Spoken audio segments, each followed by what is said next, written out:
அற்புதங்களை செய்கிற கர்த்தர். நாம் எவைகளை கேட்கிறோமோ அவைகளை பெற்றுக்கொள்கிறோம் என்ற உறுதி நமக்கு உண்டு.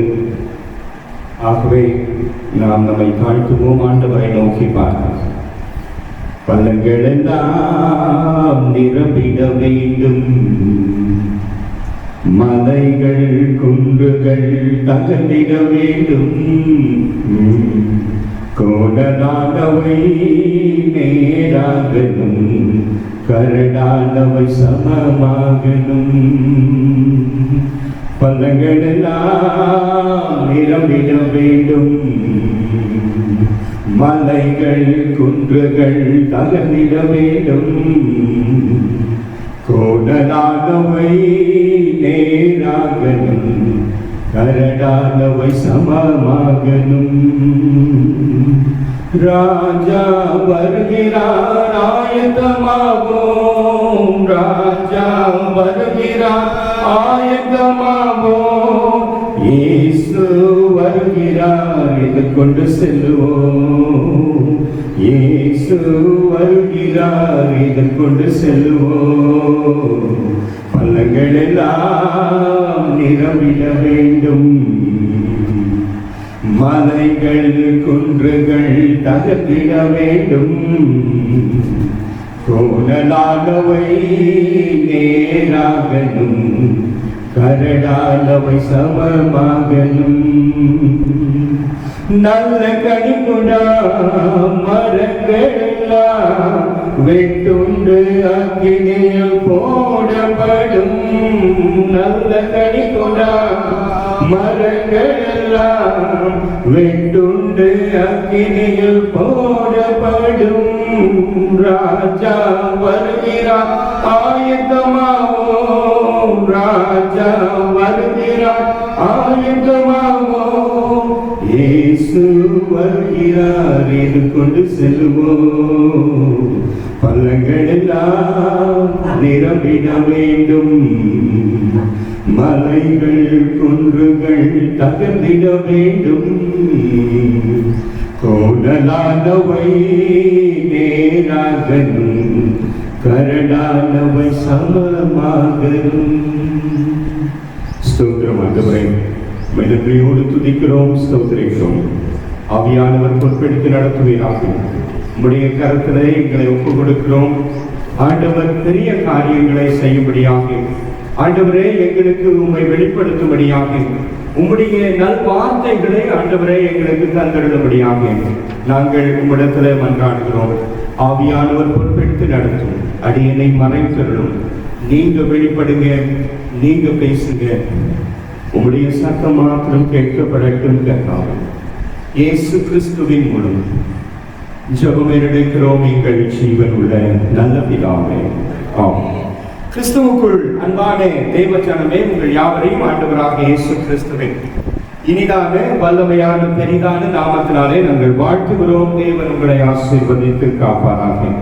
நமது மேய்ப்பனின் குரல் ஊழியங்களின் சார்பாக எங்களுடைய வாழ்த்துகளையும் வணக்கத்தையும் நாங்கள் தெரிவித்துக் கொள்கிறோம். நீங்கள் பலுகி பெருகி தேவனுக்கு பிரியமான மக்களாக வாழ வேண்டும் என்று சொல்லி நாங்கள் கிறிஸ்துவுக்குள் உங்களை வாழ்த்துகிறோம். அல்லேலூயா, அல்லேலூயா, அல்லேலூயா.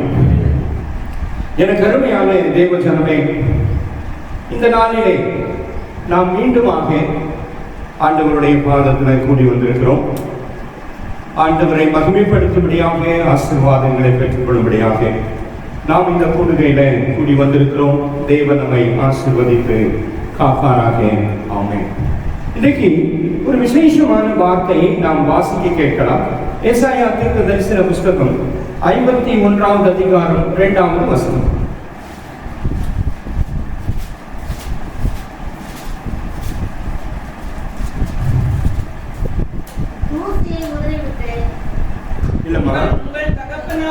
உங்கள் தகப்பனாகிய ஆபிரகாமையும் உங்களை பெற்ற சாராளையும் நோக்கி பாருங்கள்.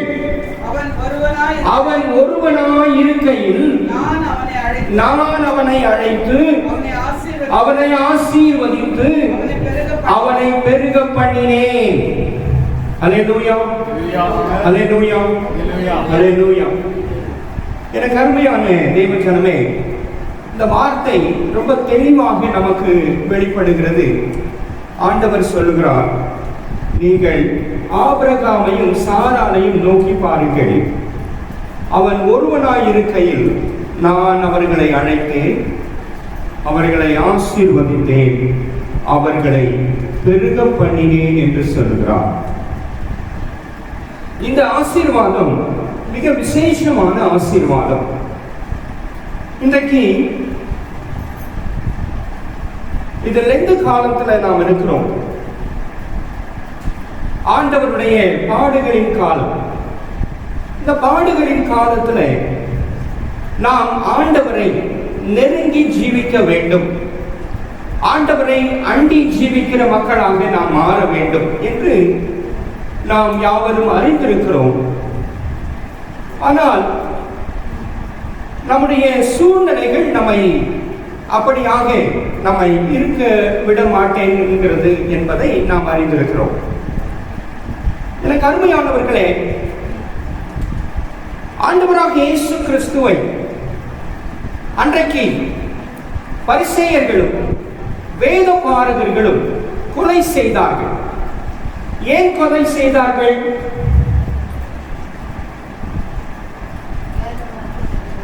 என்னங்க? வேத வாக்கியம் நிறைவேறுவதற்காக ஆண்டவரை கொலை செய்தார்கள் என்று நாம் சொல்லுகிறோம். வாசியுங்கள், யோவான் 5வது அதிகாரம் 18வது வசனம்.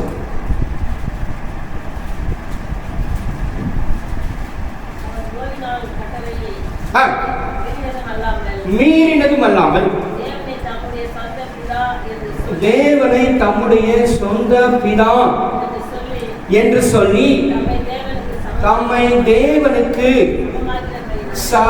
சமமாக்கினபடியினாலே யூதர்கள் அவரை கொலை செய்யும்படி அதிகமாய் வகை தேடினார்கள். நீங்க சொன்னது கரெக்ட்.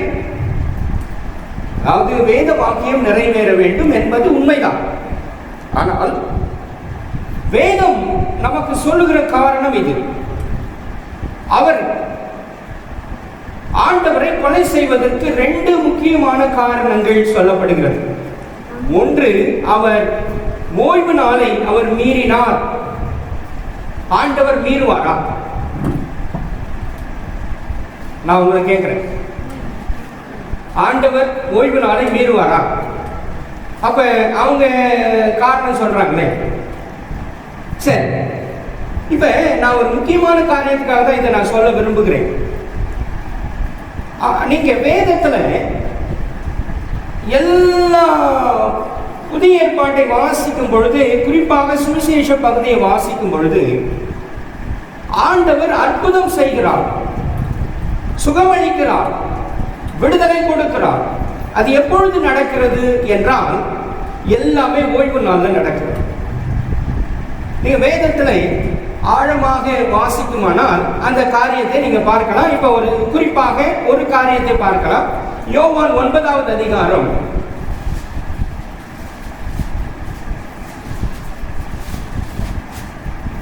யோவான் எழுதின சுவிசேஷம் 9வது அதிகாரம்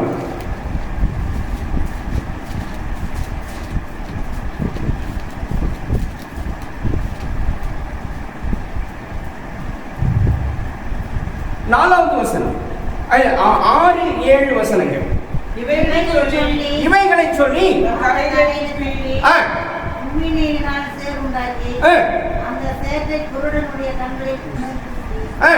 நீ போய் சிலோவாம் குளத்திலே கழுவு என்றார்.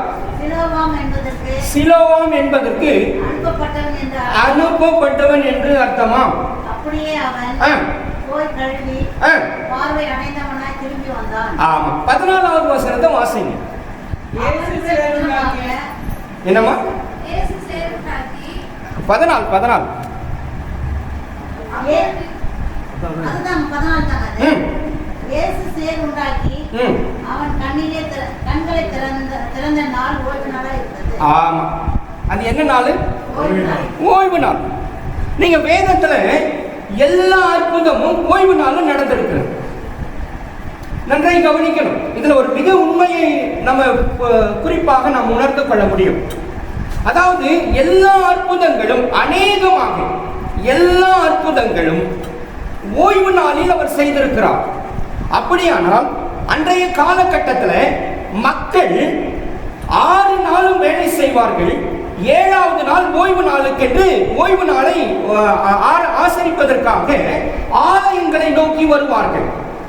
இதுதான் அன்றைய காலகட்டத்தில் இருந்த ஒரு நிலைப்பாடு. ஆனா நாம என்ன பண்ணிட்டு இருக்கிறோம் அப்படின்னா, நாம ஓய்வு நாளையும் ஆசரிக்கிறது இல்லை. இந்த மாதிரி குறிப்பு வெள்ளிக்கிழமை, சனிக்கிழமை, புதன்கிழமைன்னு ஒரு குறிப்பு வச்சிருக்கிறோம் இல்லையா, அதையும் ஒழுங்கா ஆசரிக்கிறது இல்லை. ஏதாவது ஒண்ணு செய்யணும், ஏதாவது ஒரு வழக்கத்திற்கு வந்துவிட வேண்டும். இப்ப உங்களுடைய ஊழியர் எல்லாருக்கும் தகவல் சொல்லியிருப்பாரு. ஆனா நான் இது 4வது முறை, 4வது ஊழியமாக இங்கே வந்திருக்கிறேன்.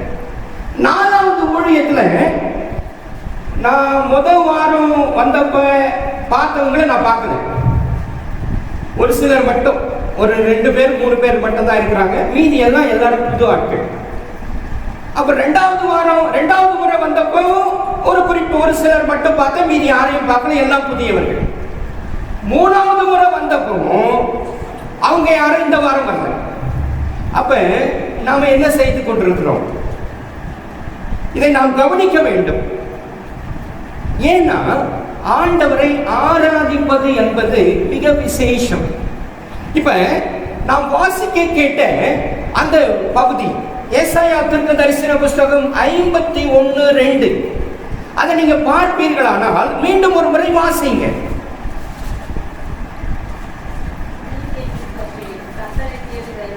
இல்லம்மா, ஏசாயா 51:2, உங்கள் தகப்பனாகிய ஆபிரகாமை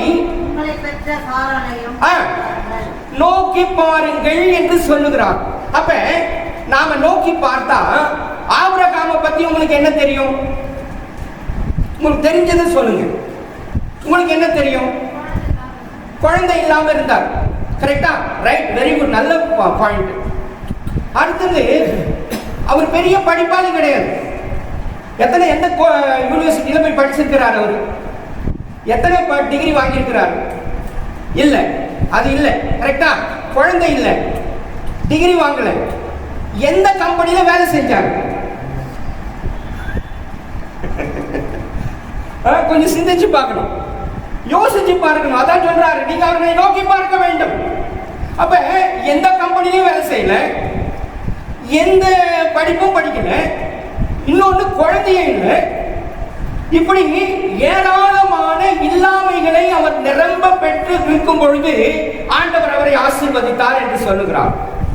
ஆண்டவர் சொல்லுகிறார், அவனை நான் அழைத்தேன், அவனை ஆசீர்வதித்தேன், அவனை பெருக ஆசீர்வதிக்கும்படியாக, பழுகும்படியாக, பெருகும்படியாக நான் ஆசீர்வதித்தேன் என்று சொல்லுகிறார். அப்ப எந்த அடிப்படையிலே ஆபிரகாமை ஆண்டவர் ஆசீர்வதித்தார்? பார்த்தா ஒரு அடிப்படையும் கிடையாது. ஆனால் அவன் ஆண்டவரை சார்ந்து வாழ்கிற ஒரு மனிதனாக இருந்தான். எப்போதும் ஆண்டவரை சார்ந்து வாழ்கிற ஒரு மனிதனாக அவன் இருந்தான் என்பதை தவிர வேற ஒன்றுமே கிடையாது. ஆனா இன்னைக்கு நமக்கு ஒரு எந்த அடிப்படையும் இல்லாமல் நாம் இருந்தால் என்ன சொல்றதுன்னு எனக்கு தெரியல. தயவு செய்து நீங்க கோவப்படாதீங்க, வருத்தப்படாதீங்க. நான் உண்மையிலே அன்பாய் சொல்லுகிறேன், அன்பா பேசுறேன். ஆனா கடைசி காலத்துல அன்பு இருக்குமான்னு தெரியாது, இப்பவே இல்லை. ரைட்டா? சரி, இப்ப நல்லா கவனிங்க. இன்னொரு முக்கியமான குறிப்புகளை மட்டும் சொல்லி நான் செய்திக்குள்ள போகிறேன். ஆகஸ்ட் மாசம் போய் எத்தனை மாசம் ஆச்சு? ஆகஸ்ட் மாசம் போய் எத்தனை மாசம் ஆச்சு? என்னம்மா? போன வருஷம் தான் ஆகஸ்ட். எத்தனை மாசம் ஆச்சு? எத்தனை மாசமா? 8 மாசம். சரி, 8 மாசத்துக்கு முன்னாடி ஆகஸ்ட் மாச இடையில ஆப்கானிஸ்தான்ல ஒரு நிகழ்ச்சி நடந்தது. எத்தனை பேருக்கு ஞாபகம் இருக்கும்னு எனக்கு தெரியல. நான் இங்கே வரும்போது நிறைய லேப்டாப்பு நிறைய விஷயத்த கொண்டு வந்தேன். உங்களுக்கு படம்லாம் போட்டு காட்டலாம் அப்படியெல்லாம் பண்ணிட்டு வந்தேன் நான். ஆனால் வந்தால் பார்த்தா ஒன்றும் இல்லைன்னு சொல்லிட்டு எல்லாத்தையும் அப்படியே வச்சுட்டேன் நான். எல்லாம் காருக்குள்ள இருக்கு. சரி போட்டோம். இப்போ ஊழியர் என்னன்றாரு, எத்தனை மணிக்கு போய் முடிக்க போறீங்கன்னு கேட்குறாரு. சரியா? இப்போ இந்த நிலையில நான் என்ன பேசுறதுன்னு தெரியல. ரைட். இப்ப நல்ல கவனிங்க. ஆகஸ்ட் மாதம் இடைப்பட்ட காலங்களில் ஆப்கானிஸ்தான்ல ஒரு நிகழ்ச்சி நடந்தது. என்ன நிகழ்ச்சினா, அந்த ஊர் ஜனங்கள் தங்கள் சொந்த நாட்டை, சொந்த மண்ணை, தங்கள் வீடு நிலம் எல்லாத்தையும் விட்டுட்டு அகதிகளாக ஓடி போனார்கள். தெரியுமா? தெரியாது. நமக்கு அதுவும் தெரியாது. ரைட்டா? Very good. அகதிகளாக சொந்த மண்ணை விட்டு ஓடி போனார்கள். ஆகஸ்ட் மாசம். நீங்களே சொன்னீங்க 8 மாசம். 8 மாசத்துக்கு முன்னாடி நடந்த நிகழ்ச்சியை நான் உங்களுக்கு சொல்லிக்கிட்டு இருக்கிறேன். சொந்த மண்ணை விட்டு, அவர்களுடைய தேசத்தை விட்டு எல்லாரும் ஓடினாங்க. அதுல குறிப்பா இப்ப ஒண்ணு சொன்னா உங்களுக்கு ஞாபகம் வரும். அவங்க ஏரோப்ளைன்ல ரக்கைகளிலும் அது மேலையும் அப்புறம் அந்த டயர்லயும் போய் தொங்கின்னு போனாங்க. எல்லாரும் விழுந்து இறந்து போனாங்க. நிறைய பேர் மடிந்து போனார்கள். இந்த செய்தி உங்களுக்கு கேள்விப்பட்டிருப்பீங்க, நியூஸ்ல எல்லாம் பார்த்திருப்பீங்க. சரி, இப்ப பிப்ரவரி மாசத்துல ரஷ்யா உக்ரைன் மீது போர் தொடுத்தது. எவ்வளவு பேர் அகதிகளாக மாறினார்கள் தெரியுமா? 50 லட்சம் மக்கள். எவ்வளவு பேரு? 50 லட்சம் மக்கள் அகதிகளாக வேறு வேறு தேசங்களுக்கு ஓடி போனார்கள். இப்ப நடந்த நிகழ்ச்சியை சொல்லிட்டு இருக்கிறேன். கரண்ட். சரி, அதுல பல பேர் செத்து மடிந்தார்கள், கொல்லப்பட்டார்கள். இதுல குறிப்பா இன்னொரு முக்கியமான விசேஷத்தையும் உங்களுக்கு சொல்ல விரும்புகிறேன். அதாவது நம்முடைய இந்திய தேசத்திலிருந்து 20-25 ஆயிரம் மக்கள் அங்கே இருந்தார்கள். அவர்களை விடுவிக்க முடியாதபடிக்கு ஏராளமான பிரச்சனைகள் இருந்தது. அந்த பிரச்சனைகள் எப்படிப்பட்ட பிரச்சனைகள் தெரியுமா? 3-4 நாட்கள் அவர்கள் அந்த பார்டர்ல வந்து நின்றுகிட்டு அந்த பார்டரை என்ட்ராக முடியாம 24 மணி நேரம், அதாவது காலையிலிருந்து 3 நாளா உட்கார்ல, தண்ணி குடிக்கல, சாப்பிடல, எதுவும் செய்யல. நினைத்து பாருங்கள். இப்ப நடந்து கொண்டிருக்கிற கொடூரங்களை நினைத்து பாருங்கள். இவ்வளவு கொடுமைகள் ஒரு பக்கம் நடந்து கொண்டிருக்கிறது. அப்ப அவ்வளவு கஷ்டப்பட்டு உயிரை கையில பிடிச்சுக்கிட்டு 20 நாட்களாக அந்த போர் குண்டு விழுந்து கொண்டிருக்கிறது. வாழ முடியல. வாழ்வாதாரத்தை எல்லாம் விட்டு எல்லாம் ஓடி போனார்கள் பல தேசங்களுக்கு, குறிப்பாக ஹங்கேரி, மால்டோவா, போலந்து போன்ற தேசங்களுக்கு அவர்கள் அகதிகளாக போய், அகதிகள்னா தெரியுமா? என்னம்மா? நாடு விட்டு நாடு. அவங்களுடைய வாழ்வு எப்படி இருக்கும் தெரியுமா? யோசிச்சு பார்த்துருக்கீங்களா? நீங்க, உங்களுக்கு இங்க பூமி இருக்கிறது, வீடு இருக்கிறது, உரிமை இருக்கிறது, உங்களுக்கு ரேஷன் கார்டு எல்லாம் கொடுத்து வச்சிருக்கிறாங்க. ஆனா அகதிகளுக்கு அதெல்லாம் கிடையாது. இப்பதான் ஸ்டாலின் இங்க வந்து இலங்கையிலிருந்து வந்த அகதிகளுக்கு இப்பதான் ரேஷன் கார்டை கொடுக்கிறார். எத்தனை வருஷம் ஆச்சு? 25 ஆண்டுகளுக்கு பிறகு இப்பதான் அவங்களுக்கு ரேஷன் கார்டு. அதுவும் ஒரு முதலமைச்சர் வந்ததுனால அவருடைய அந்த நல்ல எண்ணங்கள்ல அது நடந்து கொண்டிருக்கிறது. அது வேற விஷயம். சரி, இப்ப இலங்கையில என்ன நடக்குது தெரியுமா? அங்கே பொருளாதார சீரழிவு. 1 கிலோ அரிசி என்ன விலை தெரியுமா? நம்ம நாட்டில் என்னங்க விலை? நம்ம ஊர்ல என்ன விலை? நம்ம ஊர்ல இல்லைங்க, 1 கிலோங்க, 1 கிலோ அரிசி இல்லையா? 40 ரூபாய். ஆனா அங்க என்ன விலை தெரியுமா? 500 ரூபாய் 1 கிலோ அரிசி.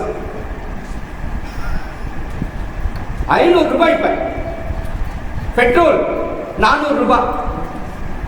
அப்ப எல்லாமே தலைகீழாக நடந்து கொண்டிருக்கிற ஒரு சூழ்நிலை, பயங்கரமான காலகட்டத்திற்குள்ளாக போய் கொண்டிருக்கிறோம் என்பதை புரிந்து கொள்ளுங்கள். அதற்காக தான் அதை நான் சொல்ல வரேன். அப்ப இதெல்லாம் ஏன் நடக்குது, ஏன் இதெல்லாம் நடக்குது என்பதை நாம் முதல்ல புரிந்து கொள்ள வேண்டும். ஏன் நடக்குது அப்படிங்கிறத நாம தெரிந்து கொள்ளணும். அப்ப அப்படி தெரிஞ்சு கொண்டாதான் நாம சில அடிப்படைகளை நாம் புரிந்து நம்முடைய வாழ்க்கையை நாம் மாற்றிக்கொள்வதற்கான சூழல்கள் வரும்.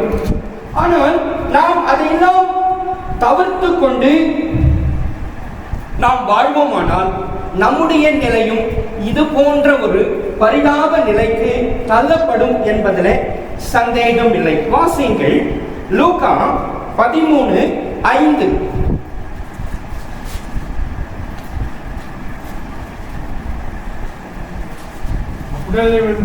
அப்படி அல்லவென்று உங்களுக்கு சொல்லுகிறேன், நீங்களும் மனம் திரும்பாமற் போனால் எல்லாரும் அப்படியே கெட்டு போவீர்கள் என்றார். அப்படின்னா என்ன தெரியுமா? இதே சூழல் நமக்கும் வரும் என்று ஆண்டவர் எச்சரிக்கிறார்.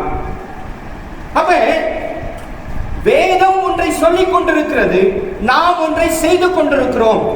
நாம் ஒரு விதமான ஒரு மாயைக்குள்ளாக நம்முடைய வாழ்க்கையை நடத்தி கொண்டிருக்கிறோம் என்பதை நாம் புரிந்து கொள்ள வேண்டும். இங்கே ஒன்றை நான் உங்களுக்கு மறுபடியும் ஞாபகப்படுத்துகிறேன். ஏதாவது ஒன்றை நாம் கடைபிடிக்க வேண்டும். இப்ப ஓய்வு நாள் என்பது யாத்ராகமம் 10:20.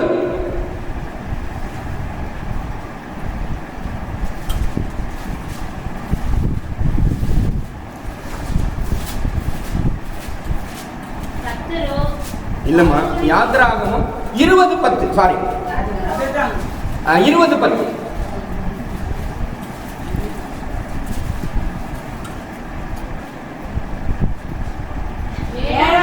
ஏழாம் நாளோ உன் தேவனாகிய கர்த்தருடைய ஓய்வு நாள், அதிலே நீயானாலும் உன் குமாரனானாலும் உன் குமாரத்தியானாலும் உன் வேலைக்காரனானாலும் உன் வேலைக்காரியானாலும் உன் மிருகம் ஜீவனானாலும் உன் வாசலில் இருக்கிற அந்நியனானாலும் யாதொரு வேலையும் செய்ய வேண்டாம்.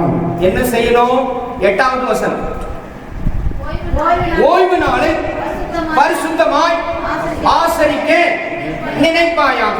ஒண்ணு இதை செய்யணும், அல்லது அதுல கொஞ்சம் இந்த நாள்ல கொஞ்சம் அப்படின்னு அந்த அடிப்படைக்கு வந்துடணும். ஏதாவது ஒண்ணுல இருக்கணும். ரெண்டுமே செய்யல அப்படின்னா மிக மிக ஆபத்து என்பதை புரிந்து கொள்ளுங்கள். இதுக்குதான் இதை சொல்ல வந்தேன். சரி, இப்ப நாம செய்திக்குள்ள போகலாம். ஆபிரகாமை ஆண்டவர் ஆசீர்வதித்தார். எப்படி ஆசீர்வதித்தார்? அவனை அழைத்து ஆசீர்வதித்து அவனை பெருக பண்ணினார் என்று சொல்லி வேதம் நமக்கு சொல்லுகிறது. எப்படி ஆசீர்வதித்தார் என்றதை நாம் இப்ப ஒரு சில காரியங்களை நாம் கவனமாக பார்க்க இருக்கிறோம். அவனை ஆபிரகாம் ஆசீர்வதிக்கப்படுவதற்கு அவனிடத்தில் ஏராளமான குணநலன்கள் இருந்தது. அதுல 7 குணநலன்களை நான் பொறுக்கி எடுத்தேன். நல்லா கவனிங்க. 7 விசேஷங்களை ஆபிரகாம் இடத்துல காணப்பட்டதாக நான் கண்டுபிடித்து அதை உங்களுக்கு சொல்ல விரும்புகிறேன். 1, அவன் விசுவாசிகளின் தகப்பனாக இருந்தான். எப்படி இருந்தான்? விசுவாசிகளுக்கு தகப்பன். அப்ப அவனுடைய விசுவாசம் எப்படிப்பட்டதாக இருக்கும் நாம புரிந்து கொள்ளலாம். சரி, 2வது, அவன் கீழ்ப்படிதல் உள்ள மகனாக இருந்தான். அவர் சொன்னா அப்படியே செய்வான். நல்லா புரியுதா? இப்ப இந்த விஷயத்தை நாம் எதுக்காக நான் உங்களுக்கு சொல்கிறேன் என்றால், நாம் இந்த அடிப்படையில் இருக்கிறோமா? ஒருவேளை அப்படி இல்லாமல் இருக்கும் பட்சத்தில் இந்த நிமிஷமே நம்மை மாற்றிக்கொள்ள வேண்டும்.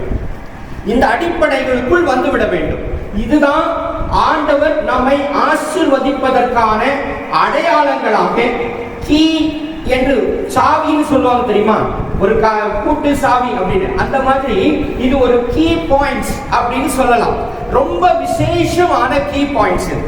அப்ப ஆபிரகாமை ஆண்டவர் ஆசீர்வதித்ததற்கு என்ன காரணம் என்றால், அவன் விசுவாசிகளின் தகப்பன்.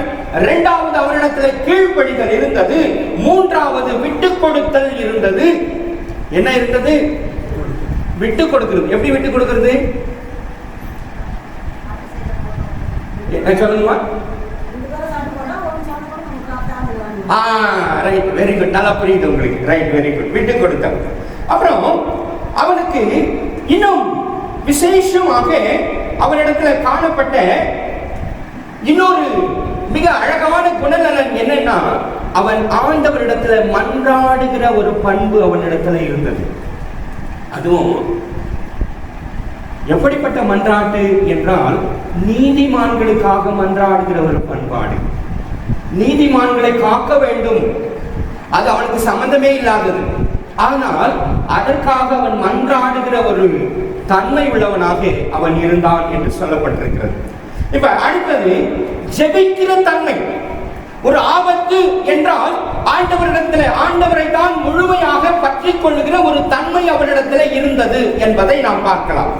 ஆறாவது ரொம்ப முக்கியமானது, பொருளாசை இல்லாத தன்மை. என்ன தன்மை? பொருளாசை அவங்ககிட்ட கிடையவே கிடையாது. பணத்துக்காக, சொத்துக்காக, ஐஸ்வர்யத்துக்காக அவன் ஆசைப்பட்டவனே கிடையாது என்பதை நாம் புரிந்து கொள்ளலாம். ஏழாவது, இது ரொம்ப விசேஷம் என்னவென்று சொன்னால், அவன் கொண்ட கொள்கையில், அதாவது கொண்ட கொள்கை என்ன தெரியுமா, தன்னுடைய விசுவாசத்தில் இருந்து வழுவாதபடிக்கு கடைசி வரைக்கும் நிலைத்திருந்தான் என்கிற அந்த பண்பு. எத்தனை பண்பு? 7. என்னென்ன சொல்லுங்கம்மா? கரெக்ட். விசுவாசம், கீழ்ப்படிதல், விட்டு கொடுத்தல், ஜெபித்தல், மன்றாடுதல். அடுத்தது பொருளாசை. அப்புறம்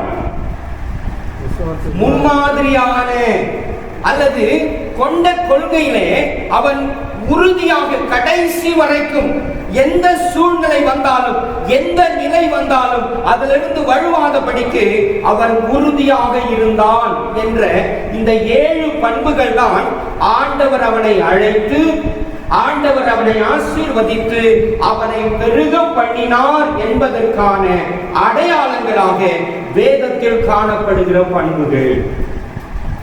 இப்ப நாம இந்த பண்புகளை நாம் நமக்குள் வளர்த்து கொள்ள வேண்டும். இது ரொம்ப முக்கியம். எந்த சூழ்நிலையானாலும், எந்த நிலையானாலும் நாம் என்ன பண்ண முடியாது? என்னுடைய விசுவாசத்தை விட்டு நான் வழுவவே முடியாது அல்லது விலகவே முடியாது. நான் உறுதியாக ஆண்டவர் என்னை ஆசீர்வதித்தாலும் சரி, ஆசீர்வதியாமல் போனாலும் சரி, ஆண்டவர் தான் எனக்கு என்ற அந்த நிலையிலே நாம் உறுதியாக இருக்க வேண்டும். சரி, இப்ப முதல்ல பார்க்கலாம் விசுவாசம். வாசிங்க ஆதியாகமம் 12வது அதிகாரம் 1 - 4வது வசனம் வரைக்கும். நீ உன் தேசத்தையும் உன் இனத்தையும் உன் தகப்பன் வீட்டையும் விட்டு புறப்பட்டு நான் உனக்கு காண்பிக்கும் தேசத்துக்கு போ. நான் உன்னை பெரிய ஜாதியாக்கி உன்னை ஆசீர்வதித்து உன் பெயரை பெருமைப்படுத்துவேன். நீ ஆசீர்வாதமாய் இருப்பாய். உன்னை ஆசீர்வதிக்கிறவர்களை ஆசீர்வதிப்பேன், உன்னை சபிக்கிறவனை சபிப்பேன். பூமியில் உள்ள வம்சங்கள் எல்லாம் உனக்குள் ஆசீர்வதிக்கப்பட்டிருக்கும். 4வது வசனம்.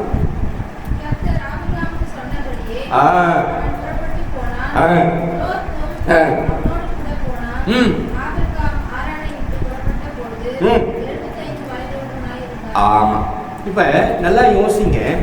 ஆபிரகாமை புறப்பட்டு போக சொல்றான். ஒரு இடத்துல இருக்கிறான், குடும்பமா இருக்கிறான், தகப்பன், அவன் உறவுகள் எல்லாரும் இருக்கிற ஒரு சூழ்நிலையில அவன் வாழ்ந்து கொண்டிருக்கிறான்.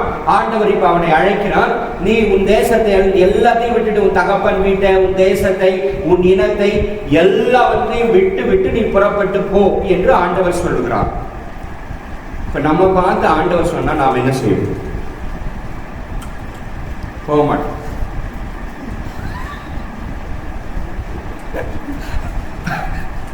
ரொம்ப ரொம்ப கூல், ரொம்ப கூலா அம்மா என்னன்றாங்க, நான் போக மாட்டேன்.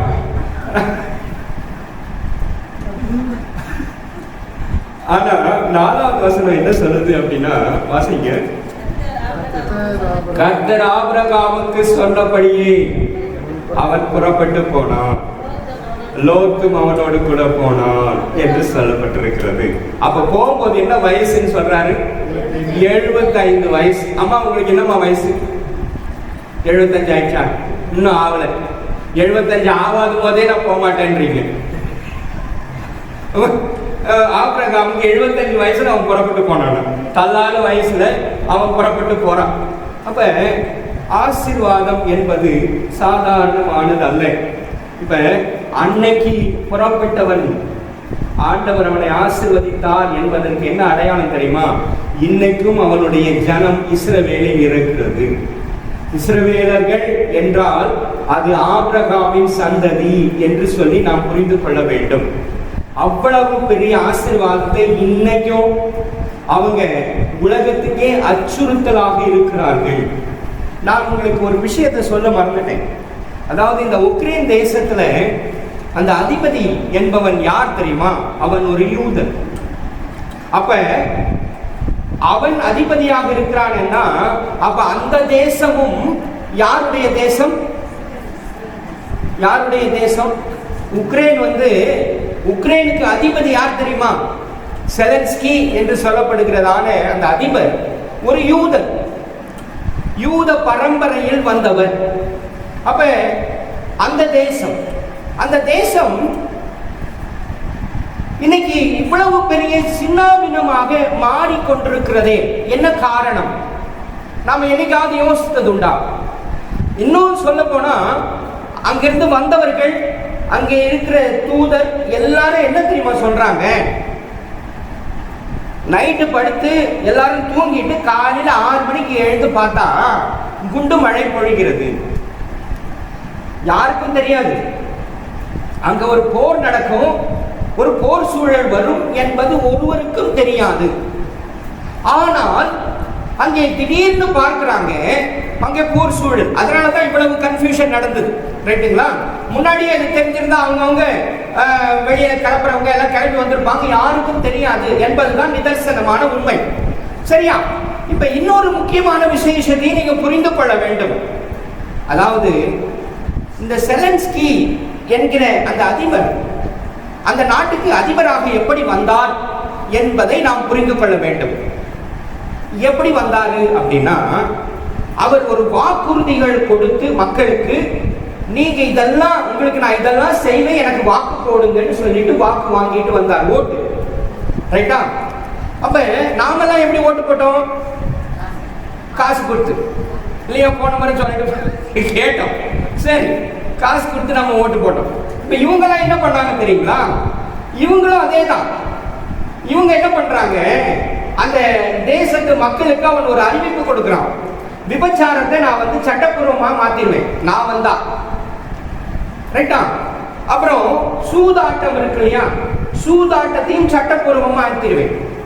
போதை வஸ்து, போதை பொருட்கள், இது சட்டப்பூர்வமா ஆயிடும். இதெல்லாம் கட்டுப்பாடு கிடையாது அந்த தேசத்துல. அதனாலதான் இன்னைக்கு இந்த அழிவு. நாம புரிந்து கொள்ளணும். இப்ப நாமளும் கிட்டத்தட்ட அந்த நிலையில தான் இருக்கிறோம். ஏன்னா நாமளும் அப்படிதான் ஓட்டு போட்டோம்.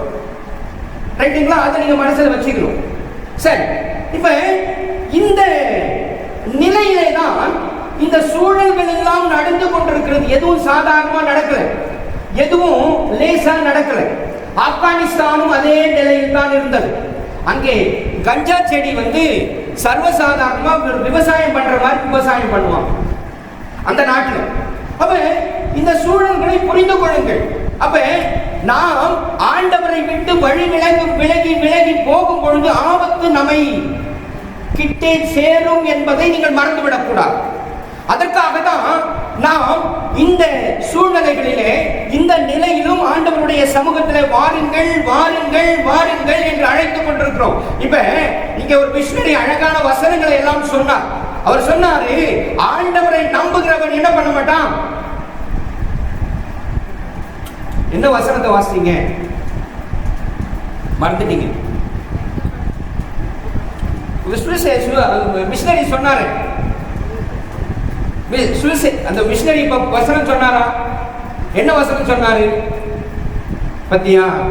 அப்ப என்ன, ஏதோ சொல்றாங்க, ஏதோ கேட்டுக்கிறோம், அவ்வளவுதான். அப்போ இந்த மனநிலையில் நாம் இருந்தால் ஆபத்து. பிரியமானவர்களே, நல்லா புரிந்து கொள்ளுங்கள், இது ஆபத்துக்கு அறிகுறி என்பதை நீங்கள் மறந்துவிடக் கூடாது. ஏதோ உட்கார்ந்தோம் கேட்டோம் போனோம் என்பது அல்ல. நாம் நம்மை மாற்றிக்கொள்ள வேண்டும். வசனம் என்பது நம்மை மாற்றுவதற்காகத்தான் கொடுக்கப்படுகிறதே ஒழிய அதை இந்த காதில் வாங்கி இந்த காதில் விட்டு விடுவதற்கு அல்ல என்பதை நீங்கள் புரிந்து கொள்ள வேண்டும். சரி, நல்லா கவனிங்க. அடுத்த செய்திக்கு வர. இப்ப அடுத்த குறிப்பு என்னவென்று சொன்னால், விட்டு கொடுத்தல். ஆபிரகாமிடத்தில் காணப்பட்டது விட்டு கொடுத்தல் என்ற பண்பு. அதற்கு ஆதியாகமம் 13வது அதிகாரம் 5 to 9 வசனங்கள் வாசிங்க.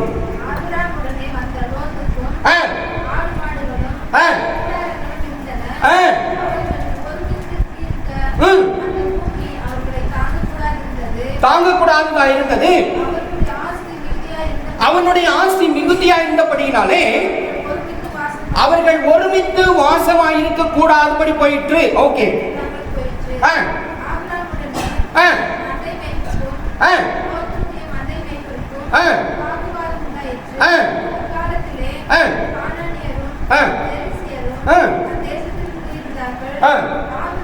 ஆபிரகாம் லோத்தை நோக்கி, எனக்கும் உனக்கும் என் மெய்ப்பருக்கும் உன் மெய்ப்பருக்கும் வாக்குவாதம் வேண்டாம், நாம் சகோதரர். இந்த தேசம் எல்லாம் உனக்கு முன் இருக்கிறது அல்லவா, நீ என்னை விட்டு போறதா போலாம். நீ என்ன சொல்றான்? நீ இடதுபுறம் போனால் நான் வலதுபுறம் போகிறேன். நீ வலதுபுறம் போகணும்னு நினைச்சியா, நான் இடதுபுறம் போகிறேன். ஆமா, பாத்தீங்களா என்ன அற்புதமான ஒரு தன்மையை அவனிடத்தில் இருந்தது என்பதை பாருங்கள். இன்னைக்கு இதுதான் சூழலா? நாம் அப்படித்தான் நம்முடைய வாழ்க்கையை நடத்துகிறோமா என்பதை நாம் சிந்தித்து பார்க்க வேண்டும். இப்ப நாம இருந்தா என்ன பண்ணிருப்போம்? இப்போ ஒருவேளை ஆபிரகாமிடத்திலே நீங்களோ நானோ இருந்து இப்ப லோத்தின் இடத்துல பேசினா என்ன பேசுவோம்?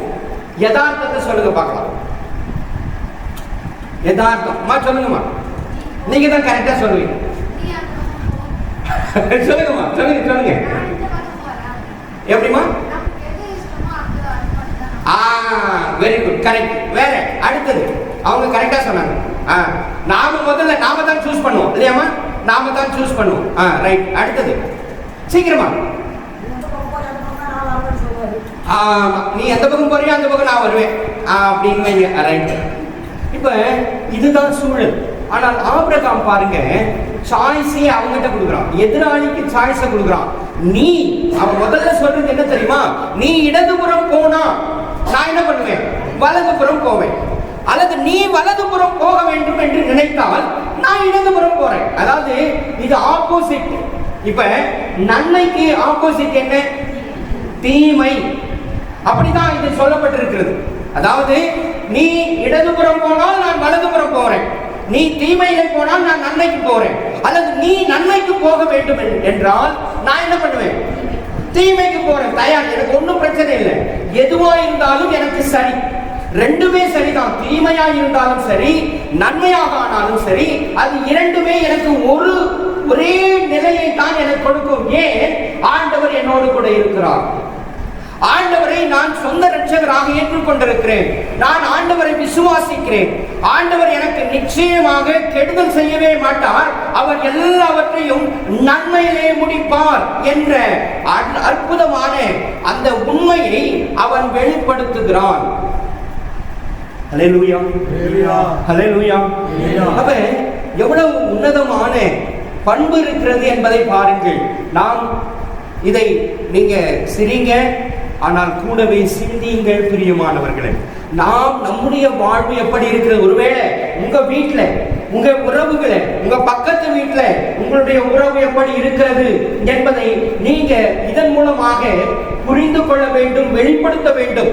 இதுதான் ஆண்டவருடைய அன்பை வெளிப்படுத்துவதற்கான அடையாளமாக இருக்குமே ஒழிய வேறு அல்ல. ஆனால் இன்றைக்கு அது அல்ல. எல்லாம் என்ன பண்றோம் அப்படின்னாக்கா, உலக பிரகாரமான வாழ்க்கையே நாம் தொடர்ந்து வாழ்ந்து கொண்டிருக்கிறோம். எல்லாமே அவர்களும் அப்படித்தான் இருக்கிறார்கள், நாமும் அப்படித்தான் இருக்கிறார். அதாவது சத்தியத்தை அறிந்தவர்களும் அப்படியே இருக்கிறார்கள், சத்தியத்தை அறியாதவர்களும் ஒன்று போலவே இருக்கிறார்கள் என்பதுதான் இன்றைய நிதர்சனமான உண்மையாக இருக்கிறது. ஆனால் அன்றைக்கு ஆபிரகாம் தன்னை, அவன் அந்நிய மனுஷன். அவன் யார் தெரியுமா? அவன் யூதன் கிடையாது. முதல்ல புரிந்து கொள்ளுங்கள், அவன் ஒரு யூதன் கிடையாது. அவன் ஒரு புறஜாதியான். புறஜாதியான்னாக்கா ஈராக் பக்கத்துல இருந்த ஒரு தேசத்திலிருந்து வந்த மனுஷன், ஈராக்கிய மனுஷன். ஈராக்கினுடைய அந்த பூமிக்கு சொந்தக்காரனாக அவன் வருகிறான். அப்படிப்பட்டவன் அவன் ஆண்டவரை ஏற்றுக்கொள்கிறான், ஆண்டவருடைய முறைமைகளை ஏற்றுக்கொள்கிறான், ஆண்டவருடைய வழிகளை ஏற்றுக்கொள்கிறான், ஆண்டவருடைய பண்புகளை ஏற்றுக்கொள்கிறான், ஆண்டவருடைய எல்லா கட்டளைகளுக்கும் கீழ்ப்படுகிற மனுஷனாக மாறி போனான். புரிந்து கொள்ளுங்கள், ஆபிரகாம் யூதன் கிடையாது, அவன் ஒரு புறஜாதியான். அவன் நம்மை போல ஏதோ ஒரு மூலையில ஏதோ ஒரு இடத்துல இருந்து வந்தவன். ஆனால் உங்களையும் என்னையும் எப்படி ஆண்டவர் அழைத்தாரோ அப்படித்தான் ஆபிரகாமை ஆண்டவர் அழைத்தார். அப்ப அழைத்த தேவனுக்கு உண்மையாக அவன் மாறிக்கொண்டான், தன்னை மாற்றிக்கொண்டான், உண்மை உள்ளவனாக மாற்றிக்கொண்டான். கடைசியில் அவன் யூதனாக மரித்தான். ஒரு யூத அந்த பாரம்பரியத்திற்குள், அல்லது அந்த யூதன் என்று சொல்வதை விட கர்த்தருடைய மகனாக, கர்த்தருடைய உண்மையின்படி வாழ்கிற மனிதனாக அவன் மரித்தான் என்பதை தான் நாம் புரிந்து கொள்ள வேண்டும். இன்றைக்கு நீங்களும் நானும் என்ன செய்து கொண்டிருக்கிறோம்? இனியாகிலும் நாம் இந்த அடிப்படைகளை புரிந்து கொள்ள வேண்டும். ஏதோ வாழ்ந்தோம் போனோம் என்பது அல்ல. ஒரு முடிவெடுங்க. ஐயா சொன்னார் சாட்சி. என்ன அழகான சாட்சி தெரியுமா? சாதாரண விஷயம் கிடையாது. குடிக்க தண்ணி கொடுக்க ஆள் இல்ல. 2 மணி விடிய காலம், அந்த 3 மணி 2 மணி அளவுல எழுந்து உட்கார்ந்து தண்ணி தாகம், யாரும் கொடுக்க ஆள் இல்லை. ஆனாலும் உயிர் பிழைத்தார். ஹல்லேலூயா, ஹல்லேலூயா, ஹல்லேலூயா. தண்ணி கொடுக்க ஆள் இல்லைங்க, எப்படி உயிர் வந்தது? 5 மணிக்கு மேல பசி எடுக்குது, சாப்பிட்டார், காஃபி குடிச்சார், அப்படியே இன்றைக்கு உயிரோட இங்க வந்து உட்கார்ந்துருக்கிறார். அப்போ எவ்வளவு பெரிய அற்புதங்களை செய்கிற தேவன், எவ்வளவு பெரிய அதிசயங்களை செய்கிறவர் என்பதை சிந்தித்து பார்க்க வேண்டும். அப்ப இவ்வளவு பெரிய அற்புதங்களை செய்கிற ஆண்டவரை நாம் மறந்துவிட்டால் எப்படி? நாம் எப்படி கனப்படுத்திக் கொண்டிருக்கிறோம்? எந்த அடிப்படையில கனப்படுத்துகிறோம்? அதைதான் ஆண்டவர் சொல்லுகிறார். ஆபிரகாமையும் சாராளையும் நோக்கி பாருங்கப்பா, நோக்கி பாருங்க. அவன் ஒத்தை ஆளா இருக்கும் பொழுது நான் அவனை அழைத்தேன், ஆசீர்வதித்தேன், அவனை பெருக பண்ணினேன். அவங்கள்ட்ட எதுவுமே கிடையாது, ஒண்ணுமே இல்லாம வந்தான். ஆனால் அவன் இன்றைக்கும் அந்த ஜாதி, இந்த பூமியில வாழ்கிற ஒரு தேசத்தை கொடுத்து, ஒரு பெரிய தேசத்துக்கு அவர்கள் அதிபதிகளாக இருந்து கொண்டிருக்கிறார்கள். யாருடைய சந்ததி அவர்கள்? ஆபிரகாமின் சந்ததி. அப்ப உங்களுக்கு எனக்கு சந்ததி வராதா? நாம் அப்படி வாழ மாட்டோமா? யோசிச்சு பார்க்கணும். ஆனா நாம என்ன பண்றோம்? நாம வேலை கிடைக்குமா, படிக்கலாம், அதெல்லாம் தவறு கிடையாதுங்க. அதெல்லாம் நான் தப்பா நினைச்சுக்காதீங்க, அது தவறுன்னு நான் சொல்லவே இல்லை.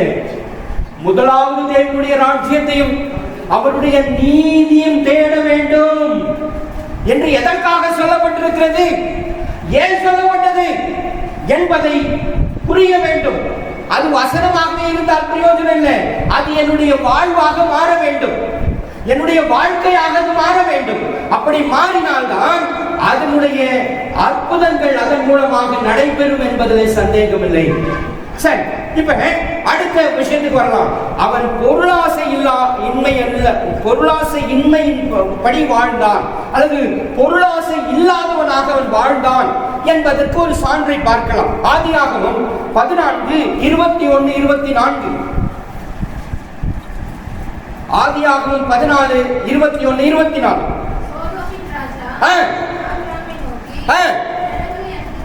ஜனங்களை எனக்கு தாரும், பொருட்களை நீர் எடுத்துக்கொள்ளும் என்றான். அதற்கு ஆபிரகாம் சோதோமின் ராஜாவை பார்த்து, ஆபிரகாமே,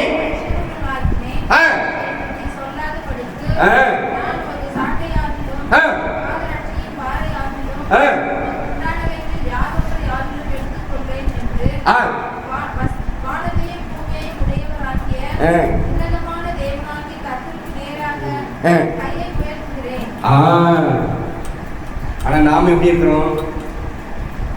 ஓட்டுக்கு எத்தனை பேர் காசு கொடுத்தாலும் வாங்கிக்கிட்டு, யார் ஜாஸ்தி கொடுத்தாங்களோ அவங்களுக்கு ஓட்டை போடணும், இல்லது ஓட்டையே போடாம விட்டுறோம். கரெக்டா? 4 பேர் வந்து கொடுத்தாலும் ஓகே, வாங்கிக்கலாம், யாருக்கும் ஓட்டு போட வேணாம், பிரச்சனை இல்லை. ஏன்னா வெயில ஏன் அவ்வளவு தூரம் போயிட்டு வர்றது பிரச்சனை, அதுவும் வேணாம். ரைட்டு, நாம அப்படி இருக்கிறோம். ஆனா அவன் என்ன பண்றான்? இந்த சரித்திரத்தை நீங்க புரிந்து கொள்ள வேண்டும். வீட்டுல போய் அந்த 14வது அதிகாரத்தை முழுசா வாசிங்க. அங்க ஒரு சம்பவம் மட்டும் சொல்றேன் உங்களுக்கு நீங்க புரிந்து கொள்வதற்காக. அப்ப அவன் சோதோம் கோமோராவுல இந்த லோத்து போய் இருக்கிறான். அப்ப அந்த தேசத்து மக்களையும் வேறொரு ராஜா என்ன பண்றான்? அவங்களை பிடித்து கொண்டு சிறைகளாக பிடித்து கொண்டு போய்விடுகிறான். புரியுதா நான் சொல்றது? அவரை சிறை எடுத்துக்கொண்டு போய்விடுகிறான். இது ஆபிரகாம் கேள்விப்படுகிறான், இந்த மாதிரி ஒரு சம்பவம் நடந்து விட்டது என்று சொல்லி. அப்ப அவனுக்கு தெரிந்த நண்பர்களை எல்லாம், உறவுகளை எல்லாம், அங்க இருக்கிற வேற ஆட்களை எல்லாம் கூட்டிக் கொண்டு அவன் அந்த படைக்கு எதிர்கொண்டு ஓடுகிறான். போய் அந்த ராஜாவோடு போர் புரிகிறான். போர் புரிந்து அந்த சோதோம் மக்களையும் அவன் பிணைகளாக எடுத்துக்கொண்டு போன பொருட்களை எல்லாம் இவன் அவங்கிட்ட மீட்டு கொண்டு அந்த ராஜாவினிடத்திலே வருகிறான். இப்ப ராஜா என்ன பண்றான்? ஆபிரகாம் இடத்துல, அப்பா நீ என் ஜனத்தை மட்டும் என்கிட்ட கொடுத்துரு, எங்க கிட்ட இந்த அபகரிச்சுட்டு போனாங்க, நீ அவங்ககிட்ட அபகரிச்சல, அதெல்லாம் நீ எடுத்துக்கோ, எனக்கு அதெல்லாம் வேணாம், எனக்கு ஜனத்தை மட்டும் கொடு போதும் அப்படிங்கிறான். ஆபிரகாம் என்ன சொல்றான்? ஆக்சுவலா என்னன்னாக்கா, இந்த பணி செய்தா அதற்கு ஒரு கூலி உண்டு இல்லையா? கூலி உண்டா இல்லையா? ஆனா அதை எடுத்துக்கணும். இப்ப மக்கள் எல்லாம் வந்திருக்கிறாங்க, ஜனங்க வந்திருக்கிறாங்க, எல்லாம் போய் அவங்களை மீட்டு கொண்டு வராங்க, எவ்வளவு கடினமான பணி. அப்போ ஆபிரகாம் சொல்றான், ஐயா எனக்கு அதெல்லாம் வேணாம், எனக்கு ஒரு வார் வேணாம், ஒரு கச்சையாக்கிலும் வேண்டாம். ஏன்னா நீ என்னை ஐஸ்வர்யவான் ஆக்கினு யாராவது சொல்லுவாங்க, மற்றவங்க பேசுவாங்க, அதுக்கு நான் இடம் கொடுக்க கூடாது. என்னை ஆசீர்வதிக்கிறவர் ஆண்டவர், அவர்தான் என்னை ஆசீர்வதிக்க வேண்டுமே ஒழிய நீ என்னை ஆசீர்வதித்ததாக இருக்கக்கூடாது என்று சொல்லி அவன் அந்த பொருட்களையும் சேர்த்து அவனுக்கு கொடுத்து விட்டு அவன் வெறும் கையோடு திரும்புகிறான். அப்ப என்ன அர்த்தம்னா, அவனுக்கு பொருளாசை மேல ஆசை இல்லை. இல்லைன்னா அவனும் அம்மா மாதிரி என்ன சொல்லியிருப்பான்? ஆண்டவர் நீ அவனை பார்த்து, நீ உன் ஜனத்தையும் உன் இனத்தையும் உன் வீட்டையும் விட்டுட்டு நீ போ அப்படின்னு சொன்னா அவனும் என்ன பண்ணிருப்பான்? நானும் போக மாட்டேன் ஆண்டவரே, எனக்கு இங்க சௌகரியமா இருக்குது, எனக்கு இங்க அப்பா இருக்கிறாரு, அம்மா இருக்கிறாங்க, எனக்கு உறவெல்லாம் இருக்கு, ஜனம் இருக்கு, வயல் இருக்குது, ஆடு மாடெல்லாம் இருக்குது, இதை விட்டுட்டு என்ன போக சொல்றீங்களே, நியாயமா? நான் ஏன் போனோம் அப்படின்னு கேட்டிருப்பான்.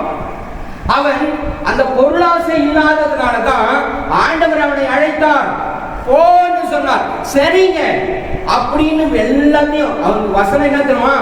ஆண்டவர் அவனுக்கு என்ன சொன்னாரோ அப்படியே செய்தான் என்று சொல்லப்பட்டிருக்கிறது. இப்போ எவ்வளவு பெரிய பண்பு! இதைதான் நாம் கவனிக்கணும். இதை கவனிக்காம நாம வெறுமனே ஜபம் ஜபம் ஜபம் ஜபம் கை கூடாது. பிரியமானவர்களை புரிந்து கொள்ளுங்கள், ஜபம் நல்லது, ஜபம் நிச்சயமாய் நல்லது.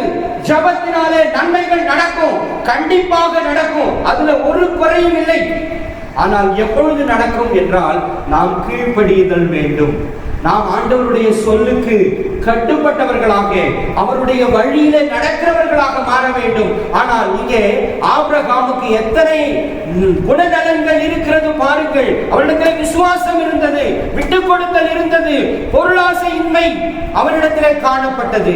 இப்ப அடுத்தது தேவனிடத்திலே போராடுகிற குணம். ஆதியாகமம் 18 23 26.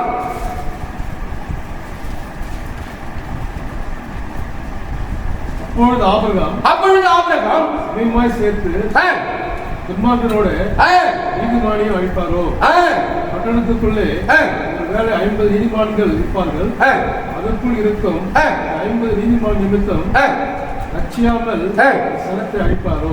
ஆமா, இப்ப நல்லா கவனிங்க, நல்லா கவனிங்க. இது ஒரு முக்கியமான விசேஷம், நல்லா புரிந்து கொள்ளுங்கள். நல்லா கவனிங்க, ஒரு விசேஷம். இப்ப ஆபிரகாம் இது ஆபிரகாமுக்கு சம்பந்தப்பட்ட விஷயமா? ஆபிரகாம் இருந்த தேசத்தில் ஆண்டவர் அழித்தாரா? புரியுதா நான் சொல்றது? இப்ப ஆபிரகாம் இந்த விஷயத்தைக்காக ஆண்டவரிடத்துல மன்றாடுகிறானே, அவனுக்கும் அந்த சம்பவத்துக்கும் ஏதாவது தொடர்பு இருக்கிறதா? இருக்கா இல்லையா? புரியல. பார்த்தீங்களா பார்த்தீங்களா? நாம எத்தனையோ முறை இந்த வசனத்தை வாசிச்சிருக்கிறோம் இல்லைங்களா? கரெக்ட் தானே? நான் கேட்கறது புரியுதாமா? கேள்வியாவது புரியுதா? இப்ப ஆண்டவர் அந்த வசனத்தை வாசிங்க. அப்பொழுது ஆபிரகாம் சேர்த்து துன்மார்க்கனோடு நீதிமானை அழிப்பீரோ அப்படின்னு கேட்கிறாரு. அந்த விஷயத்திற்கும் பட்டணத்துக்குள்ளே ஒருவேளை 50 நீதிமான்கள் இருப்பார்கள், அதற்குள் இருக்கும் 50 நீதிமான் நிமித்தம் ரட்சியாமல் அந்த ஸ்தலத்தை அழிப்பீரோ. ஆமா, இங்க நல்லா புரிந்து கொள்ளுங்கள். நீங்க வீட்டுல போய் வாசிங்க, அந்த அதிகாரங்கள் எல்லாம் கொஞ்சம் தயவு செய்து வாசிங்க. ஒரு விஷயத்தை புரிந்து கொள்ளுங்கள். ஆபிரகாம் வேறு ஒரு பகுதியிலே வாழ்கிறான், வேறு ஒரு பகுதியிலே வாழ்ந்து கொண்டிருக்கிறான். அப்படி வாழ்ந்து கொண்டிருக்கும் பொழுது ஆண்டவர் இந்த சோதோம் கோமாராவை அழிக்க வேண்டும் என்று வருகிறார். அதை ஆபிரகாமுக்கு தெரியப்படுத்துகிறார். புரியுதுங்களா? கேட்குறீங்களா? கவனிக்கிறீங்க? ஓகே. ஆபிரகாமுக்கு தெரியப்படுத்துறார். இது ஆபிரகாமுக்கு சம்பந்தப்பட்ட காரியம் அல்ல, புரிந்து கொள்ளுங்கள். அதுதான் இங்க கவனம். அவன் ஏன் மன்றாடுறான், என்ன காரியம் என்பதை நாம் புரிந்து கொள்ள வேண்டும். அவன் சம்பந்தப்பட்டதுக்காக அவன் புலம்பல, அவன் ஓடல. அவனுடைய வீட்டை அபகரிக்கிறாங்க, அவனுடைய வீடு எரிக்குளமாக்கப்படுகிறது என்பதற்காக அவன் மன்றாடவில்லை.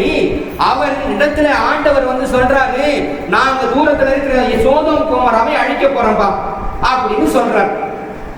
அப்ப இவன் என்ன சொல்றான், அங்க லோத் இருக்கிறான், இவனுடைய மனுஷன் அங்க இருக்கிறான்.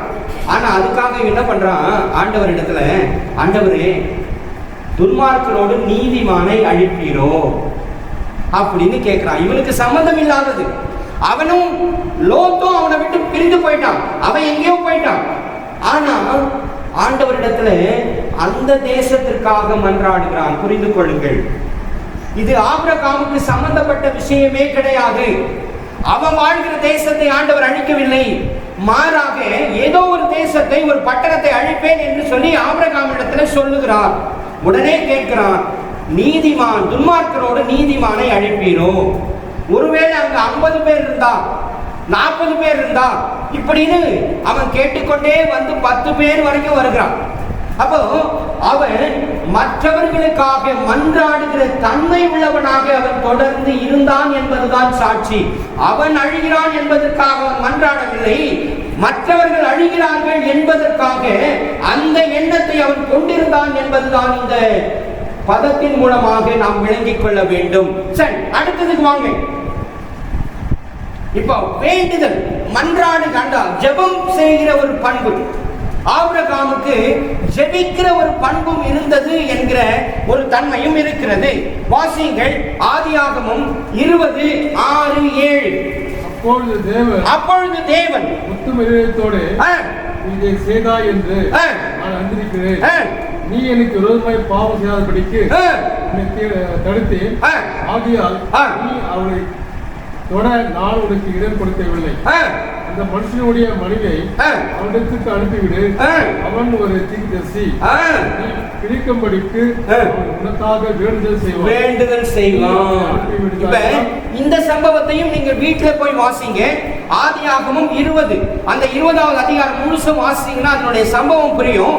இப்ப அவன் தேசத்தை விட்டு கானான் தேசத்துக்குள் போகிறான். அங்கே இருக்கிற ராஜா அந்த சாரால் ரூபவதியாக இருக்கிறபடியினாலே அவனிடத்தில் அந்த மனைவியை அவன் அபகரித்துக் கொள்ளுகிறான். அப்ப உடனே அவன் தேவனிடத்திலே மன்றாடுகிறான், ஆண்டவரே எனக்கு இந்த தீமை நடந்து விட்டது, எனக்கு உதவி செய்யுங்கள் என்று கேட்கிறான். அப்பொழுது ஆண்டவர் அந்த ராஜாவோடு கூட அவர் பேசுகிறார் என்பதை நாம் புரிந்து கொள்ள வேண்டும். யாத்ராகமம் 14:14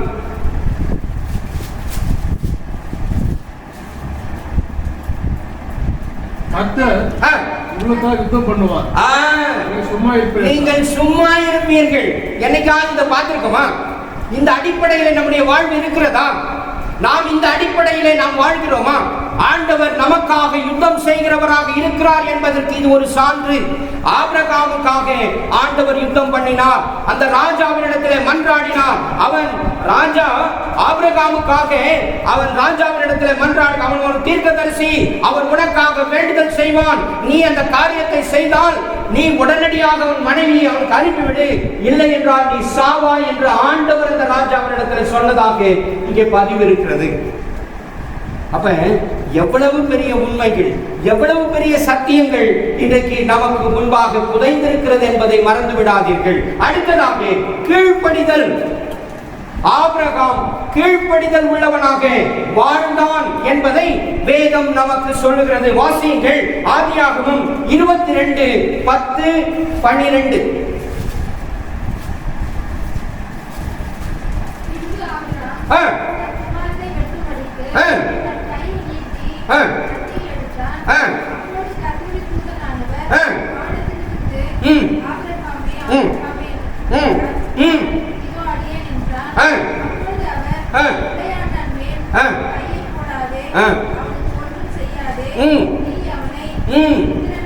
புத்திரன் என்றும் ஏகசுதன் என்றும் பாராமல் எனக்காக ஒப்பு கொடுத்தபடியினால் நீ தேவனுக்கு பயப்படுகிறவன் என்று இப்பொழுது அறிந்திருக்கிறேன் என்று சொல்லுகிறார். எப்பொழுது அறிந்தார் ஆண்டவர்? என்னம்மா சொல்லுங்கம்மா? கரெக்டுமா? நீங்க சொல்லுங்க, இன்னும் சொன்னீங்க கரெக்ட் தான், சொல்லுங்க. ஆமா, அப்போ ஆண்டவர் என்ன சொல்றாரு? என்ன சொல்ற? அப்புறம் என்ன சொல்றாரு? அந்த வசனத்தை வாசிங்க. 12. புத்திரன் என்றும்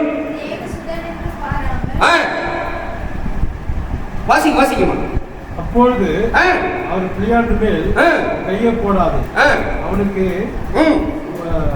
ஒன்றும் செய்யாதே.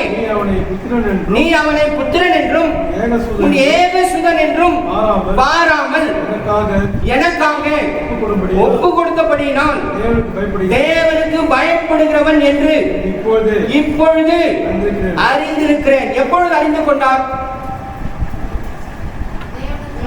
அதான் எப்பொழுது, இப்பொழுது அறிந்து கொண்டார் என்று வசனம் சொல்லுகிறது.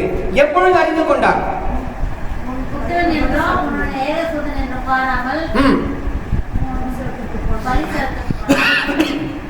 சரி, நான் மறுபடியும் கேட்கிறேன், எப்பொழுது அறிந்து கொண்டார்? நீங்க என்ன சொல்றீங்க? இப்பொழுது அறிந்து கொண்டார். இப்பொழுது அறிந்து கொண்டார். நான் என்ன கேட்கிறேன்? எப்பொழுது அறிந்து கொண்டார்?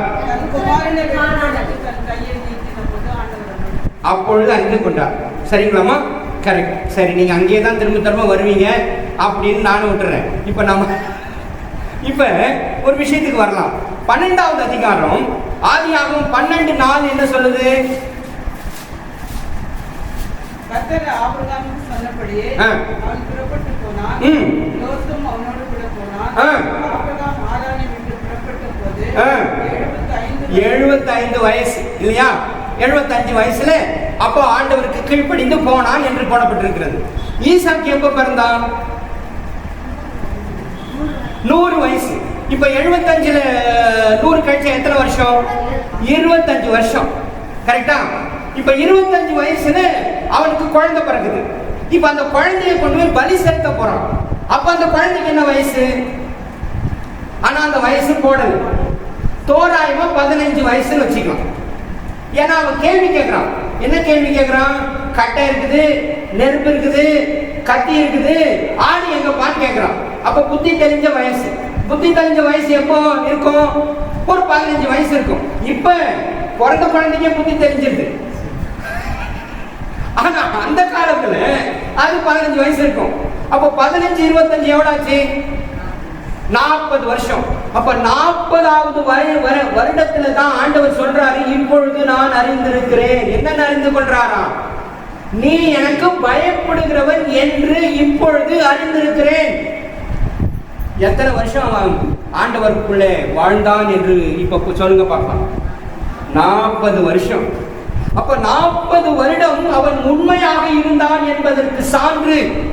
40 வருடமும் அவன் பாடுபட்டான். அவன் ஆண்டவருடைய கட்டளையை விலகாம உறுதியாய் தரித்திருந்தான் என்பதற்கு சான்று. அது மாத்திரமில்லை, அவன் ஒப்பு கொடுத்தான் என்று சொல்லப்பட்டிருக்கிறது. அதற்கு ஒரு வேறு விசேஷம் இருக்கிறது. அதை நான் இன்னொரு முறை சொல்றேன், இப்ப வேண்டாம். ஏன்னா அதெல்லாம் போட்டா இன்னும் ஜாஸ்தி ஆயிடும், அது வேண்டாம். இப்ப கீழ்ப்படிதல். ஆண்டவர் என்ன சொல்றாரு? 22வது அதிகாரம்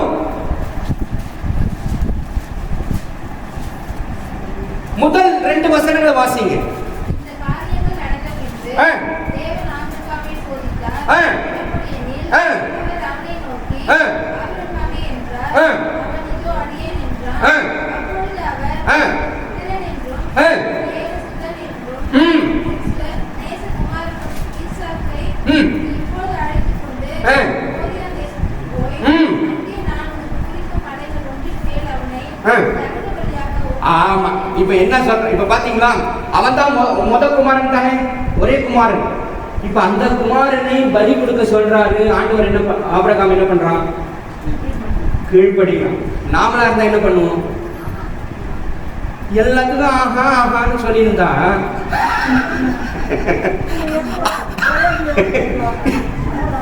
ஊரை விட்டு போனாலும் ஆஹா, குழந்தைய பலி கொடுனாலும் ஆஹா, எதுக்கும் ஆஹா. ஆனா ஆசீர்வாதம் மட்டும் வேணும். எப்படி அது? இது என்ன நியாயம்? நீங்களே சொல்லுங்க. நீங்களே உங்களுக்கு நியாயம் சொல்லுங்க. இது நியாயமா? ஆபிரகாமை ஆசீர்வதித்தது போல இதை ஆசீர்வதிக்கணும் இல்லையா? ஆபிரகாம்னு பேர் வச்சுக்கலாம். நம்ம பிள்ளைக்கு என்ன பேர் வைக்கிறோம்? ஆபிரகாம். எதுக்கு? ஆபிரகாமை போல ஆசீர்வதிக்கணும். ஆனா ஒன்னும் செய்ய மாட்டோம்.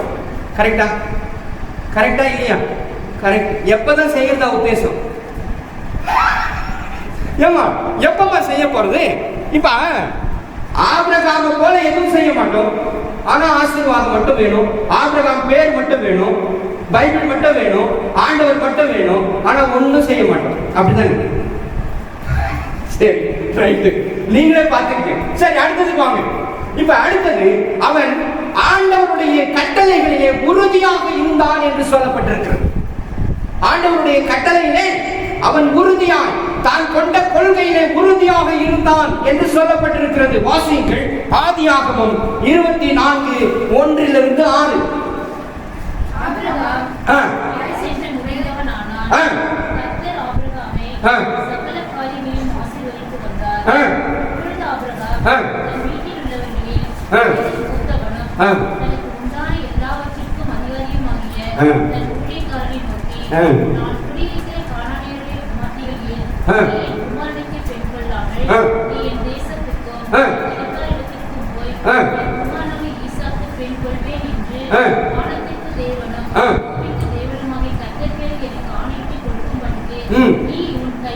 சரிமா, இப்ப நல்லா கவனிங்க. இப்ப நான் ஒரு முக்கியமான இந்த செய்தி நீங்க வீட்டுல போய் வாசிங்க. நிறைய விஷயங்கள் இருக்கிறது, நன்றாய் புரிந்து கொள்ளுங்கள். அவன் மட்டும் கட்டுப்படல, இங்க அதுதான் முக்கியம். ஆண்டவனுடைய கட்டளைக்கு அவன் மட்டும் கீழ்ப்படியல, அவனுடைய வேலைக்காரனும் கட்டுப்பட்டான், கட்டுப்பட்டு நடந்தான் என்பதற்கு சான்று இருக்கிறது. இந்த அதிகாரத்தை நீங்க முழுசா வீட்டுல போய் வாசிச்சீங்கன்னா புரியும். நல்லா புரியுங்க. அவனுடைய வேலைக்காரன் இருக்கிறான். அந்த வேலைக்காரனுக்கு இந்த ஆபிரகாம் ஒரு செய்தி சொல்லுகிறான். என்ன செய்தி சொல்றான் அப்படின்னா, நீ என் மகனுக்கு பெண் கொள்ள வேண்டும் என்ற பொறுப்பு கொடுக்கிறான் அந்த வேலைக்காரனுக்கு. என்ன சொல்றான்? நீ இந்த தேசத்துல, நான் குடியிருக்கிற தேசத்துல பெண் எடுக்க கூடாது, ஆனால் நான் வாழ்ந்தேன், என்னுடைய உறவுகளில் போய் ஒரு பெண்ணை கொள்ள வேண்டும் என்று ஆபிரகாம் சொல்லுகிறான். நான் சொல்றது புரியுதா? புரியுதாமா? கவனிக்கிறீங்களா? ஹலோ, பிரைஸ் தி லார்ட், ஹல்லேலூயா, ஹல்லேலூயா, ஹல்லேலூயா, ஹல்லேலூயா. சரி, நல்லா கவனிங்க, முடிக்க போறேன், நல்லா புரிஞ்சு கொள்ளுங்கள். இப்ப ஆபிரகாம் அவன் வேலைக்காரன்கிட்ட ஒரு பொறுப்பை கொடுக்குறான். முதல் காரியம், அவன் பெண் கொள்ளக்கூடாது. அவன் வாழ, இப்ப ஆபிரகாம் ஒரு தேசத்துல, இப்ப நாம இந்த தேசத்துக்கு வந்துட்டோம், நாம எங்கேயோ இருந்தோம், நாம வாழற இந்த தாதிரெட்டி பள்ளியில வாழணும்னு வச்சுக்கோங்க. இங்க இருக்கிற பெண்ணை எடுக்காம தாம் பூர்வீகமாக வாழ்ந்த இடத்துல போய் அவனுடைய உறவுகளிலே போய் பெண் எடுக்க சொல்லுகிறான். அப்ப அதுக்கு காரணம் இருக்கிறது. ஆபிரகாமுக்கு ஆண்டவர் கட்டளையிட்டார். என்ன சொன்னாரு? 12வது அதிகாரம் 1வது வசனத்துல சொல்லி இருக்கிறார். அந்த வீட்டுல போய் வாசிங்க, இப்ப வாசிக்காதீங்க. ரைட். இப்ப அந்த விஷயம் அதுக்கு ஆண்டவர் கொடுத்த கட்டளையினால வேணான்னு சொல்றான். ஆனா ஆபிரகாம் தன்னுடைய வேலைக்காரனுக்கு ஒரு விஷயத்தை சொல்லி அனுப்புறான். நீ போய் என்னோட தேசத்துல போய் பெண்ணு கொள்ளணும். ஆனா நீங்க அந்த பகுதிகளை வாசிக்கும் பொழுது அந்த இடத்துல இன்னார் வீட்டுக்கு போய் இன்னாருடைய பெண்ணை கொள்ள வேண்டும் என்று சொல்லி இருக்க மாட்டான். சொன்னானா? இல்லை, சொல்லவே கிடையாது. ஆனா வேலைக்காரனுக்கு அந்த பொறுப்பை கொடுக்குறான். நீ போய் எனக்கு பெண் கொண்டு வரணும்னு சொல்றான். நல்லா புரிந்து கொள்ளுங்கள், இது ரொம்ப முக்கியமான விஷயம். அப்ப இவன் புறப்பட்டு போகிறான். புறப்பட்டு அந்த தேசத்தை நோக்கி போய் கொண்டிருக்கிறான். எங்க போறதுன்னு தெரியல. நல்ல கவனிங்க, அவன் எந்த வீட்டுக்கு போகணும், யாருடைய பெண்ணை கொள்ள வேண்டும், யார் அவனுக்கு ஏற்ற மனைவியாக இருப்பான் என்று அவனுக்கு தெரியாது. ஆனால் உடனே ஒன்றை யோசிக்கிறான். இது ஆபிரகாம் செஞ்சா என்ன செஞ்சிருப்பாரு யோசிக்கிறான். யாரு? வேலைக்காரன். அவன் உடனே ஒரு துறவு கிட்ட போய் உட்கார்ந்துக்கிறான். துறவு கிட்ட போய் உட்கார்ந்துக்கிட்டு ஆபிரகாம் என்ன பண்ணிருப்பாரு அப்படின்னு நினைச்சான். உடனே முட்டி போட்டான், ஆண்டவரை நோக்கி கூப்பிட்டான். அவன் என்ன சொல்லுகிறான் என்றால், ஆண்டவரே, இந்த துறவுல எல்லாரும் தண்ணி எடுப்ப வருவாங்க, எல்லா பெண்களும் இங்க வந்து தண்ணி எடுப்பாங்க, இது ஒரு துறவு. இப்ப இங்க வர பெண்ல ஒரு பெண், யாரோ ஒரு பெண்ணு, அந்த பெண் இறங்கி தண்ணி கொண்டுட்டு மேல வர பெண்ணு கிட்ட நான் போய் எனக்கு தண்ணி கொடுங்கம்மா குடிக்கிறதுக்கு நான் கேட்பேன். ஆனா அந்த பெண் என்ன சொல்லணும் அப்படின்னா, குடியும் உன் ஒட்டகத்துக்கு நான் வார்ப்பேன் அப்படின்னு எந்த பெண் சொல்லுகிறாளோ அந்த பெண் தான் ஈசாக்குக்கு ஏற்ற பெண் அப்படின்னு இவன் ஒரு ஒப்பந்தம் போட்டுட்டு ஜாம் பண்ணி உட்கார்ந்துக்கிறான். கரெக்டா ஒரு அம்மா வராங்க, ரெபெக்காள் வருகிறான். வந்த உடனே அந்த அம்மா போய் தண்ணி கொண்டுட்டு மேல வராங்க. இவன் ஓடி போய் அம்மா கொஞ்சம் குடிக்க தண்ணி கொடுப்பான்னு கேட்கிறான். அந்த அம்மா என்னன்றாங்க, குடியும் உம்முடைய ஒட்டகங்களுக்கும் நான் பார்ப்பேன், ஏன்னா அவன் ஜெபம் பண்ணான். இப்ப நல்லா கவனிங்க, ஆபிரகாம் மட்டும் கீழ்ப்படியில, அவனுடைய வீட்டார் அனைவரையும் கீழ்ப்படிதலுக்கு உட்படுத்தி இருந்தான் என்பதுதான் ஒரு பெரிய சான்று என்பதை புரிந்து கொள்ளுங்கள். புரியுதா நான் சொல்றது? வேலைக்காரனையும் அந்த அடிப்படையிலேயே ஆபிரகாம் உருவாக்கி இருந்தான். நாம உருவாக்கி இருக்கிறோமா? நாம என்ன சொல்றோம்? அவங்க கேட்க மாட்டாங்க இல்லையா? பக்கத்து வீட்டுல சொன்னீங்களப்பா, அவங்க கேட்க மாட்டாங்க, அவங்க வேற பழக்கத்துல இருக்கிறாங்க, அவங்க கிட்ட எப்படி சொல்றது இல்லையா? நான் வேலை செய்யற இடத்துல கேட்க மாட்டாங்க, யாரும் கேட்க மாட்டாங்க. அப்ப எப்படிதான் ஆண்டவருடைய அன்பு போய் சேர்வது? ஆனால் ஆபிரகாம் என்ன பண்ணுகிறான்? அவன் தன்னுடைய வேலைக்காரனுக்கு அந்த பழக்கத்தை உருவாக்கி இருக்கிறான். அவன் வந்து ஆபிரகாம் முதலாளியே, நான் எந்த வீட்டுக்கு போகணும், எந்த அம்மாவை கூப்பிட்டு வரணும், அட்ரஸ் கொடு, இமெயில் இருந்தா கொடு, போன் நம்பர் கொடு, செல்போன் நம்பர் கொடு, எதுவும் கேட்கலாம். கரெக்டா? அவன் நேரா போறான், ஒட்டகத்தெல்லாம் கூட்டிட்டு போறான், ஒரு துறவு கிட்ட போய் உட்காந்துக்கிறான். யார் வராங்க? அப்ப ஆண்டவர்கிட்ட இவன் உடன்படிக்கை சொல்றான், இவன் வேண்டுதல் செய்யறான், எனக்கு இந்த அம்மையா இந்த மாதிரி சொல்லணும், இந்த அடிப்படையில் அவர்கள் சொல்ல வேண்டும்.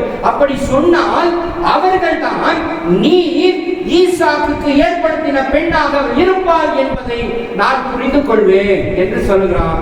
அதே அடிப்படையில் அந்த அம்மா வந்து நிற்கிறாங்க. அல்லேலூயா. அப்ப இந்த 7 தன்மைகள் நம்மிடத்துல இருக்கிறதா என்பதை புரிந்து கொள்ளுங்கள். சரி, கடைசியாக அதனால என்ன பலன்? இப்ப நல்லா புரிந்து கொள்ள வேண்டும். இவ்வளவு செஞ்சேன் என்ன நடக்கும் அப்படின்னு தெரியணுமா இல்லையா? வாசிங்க. முதல் காரியம், ஆபிரகாமுக்கு சொல்லாம ஒன்னையும் செய்யவே மாட்டாரா ஆண்டவர். கரெக்டா? என்ன சொல்றாரு? என்ன சொல்லுகிறார் ஆண்டவர்? சொல்லுகிறார் ஆபிரகாமுக்கு ஒன்றையும் சொல்லாமல். அதுதான் சோதோம் குமாரை அழைக்கிறத பத்தி ஆபிரகாமிடத்தில் பேசுகிறார். அவன் வாழ்கிற தேசம் அல்ல, ஆனால் ஆபிரகாமுக்கு அதை சொல்லுகிறார். வாசிங்க ஆதியாகமம் 18:17-19. அப்பொழுது கர்த்தர் ஆபிரகாம் பெரிய பலத்த ஜாதியானாலும் அவனுக்குள் பூமி உள்ள சகல ஜாதியிலும் ஆசீர்வதிக்கப்பட்டவனாலும் நான் போகிறதை ஆபிரகாமுக்கு மறைப்பேனோ.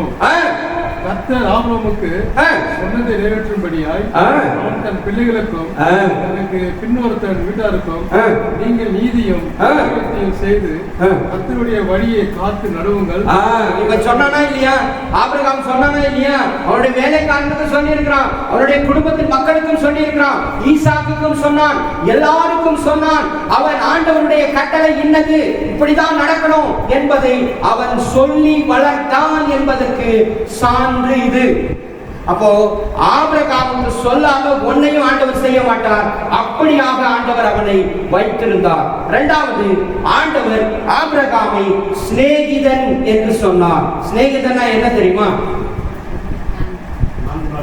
நண்பன். இப்ப நம்ம விசேஷம்னா என்ன பண்ணுவோம்? வீட்டுல விசேஷம் என்ன பண்ணுவோம்? யார்கிட்ட சொல்லுவோம்?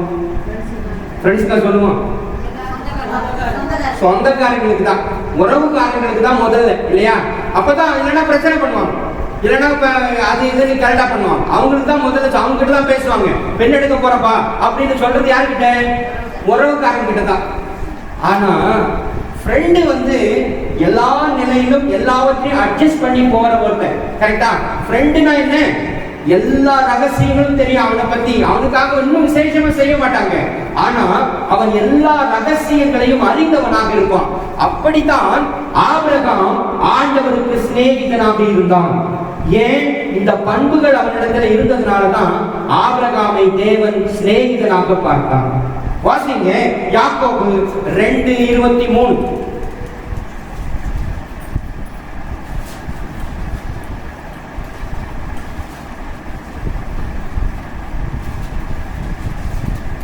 யாக்கோபு 2:23.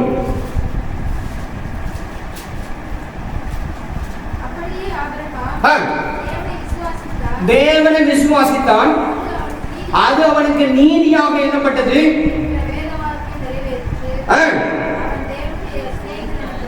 ஆமா, தேவனுடைய சிநேகிதனாக ஆபிரகாம் வாழ்ந்தார் என்பதற்கு இது சான்று. கடைசியாக ஆண்டவர் ஆபிரகாமை பெருக்கமாய் ஆசீர்வதித்தார். வாசிங்க ஆதியாகமம் 22:15-18.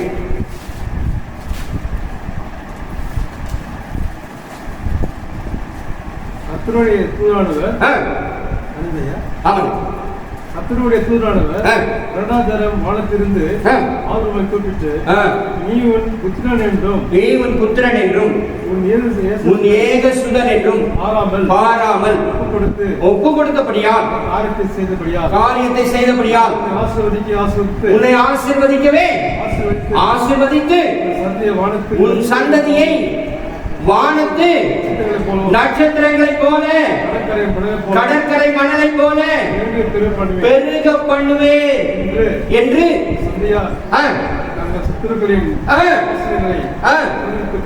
சுதந்திரித்துக் கொள்வார்கள். அல்லேலூயா. இதுதாங்க ஆசீர்வாதத்தின் அடிப்படை. ஆண்டவர் ஆபிரகாமை இப்படித்தான் ஆசீர்வதித்திருந்தார், வானத்து நட்சத்திரங்களை போல கடற்கரை மணலை போல. ஆகவேதான் சந்ததி சந்ததியாக அவருடைய பிள்ளைகள் வாழ்ந்து கொண்டிருக்கிறார்கள். அந்த சந்ததி இஸ்ரவேல் சந்ததி இன்றும் வாழ்ந்து கொண்டிருக்கிறது. பயங்கரமான சந்ததியாக இன்றும் இருந்து கொண்டிருக்கிறது. ஏன்னா ஆபிரகாம் தேவனுடைய சிநேகிதன் எனப்பட்டான். மாத்திரமல்ல, ஆபிரகாமுக்கு தேவன் ஒன்றையும் சொல்லாமல் எதுவும் செய்ததில்லை. ஆகவே இந்த அடிப்படைகள் எதில் வந்தது என்றால், அவனிடத்தில் காணப்பட்ட அந்த 7 தன்மைகளில் வந்தது. இந்த தன்மைகளை நாமும் பெற்றிருக்க வேண்டும், நாமும் பெற பிரயாசம் எடுக்க வேண்டும். அப்படி வாழ்ந்தால் நம்மையும் ஆசீர்வதிப்பார், நம்முடைய சந்ததிகள் ஆசீர்வதிக்கப்படும். நம்முடைய சந்ததிகள் 1000 தலைமுறைக்கும் ஆண்டவர் ஆசீர்வதிக்க வல்லவராக இருக்கிறார். கடைசியாக ஒன்றை வாசியுங்கள். யாத்ராகமம் 20ஆம் அதிகாரம்.